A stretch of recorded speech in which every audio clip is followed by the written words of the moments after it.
આ વિદ્યાર્થિનીની વિશેષતા એ છે કે તે કોઈ પણ ગહનમાં ગહન વિષય ઉપર એક જ સ્થાન ઉપર બેસીને સુંદર અને રચનાત્મક કાવ્ય રચી શકે છે.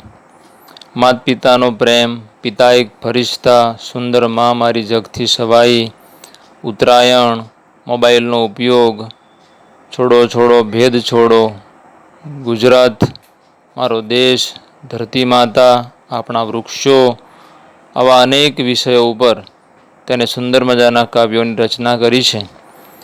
સોનું કાવ્ય સંગ્રહ નામે તેના 50 કાવ્યોને પસંદ કરી અને કાવ્ય સંગ્રહ બનાવવામાં આવ્યો.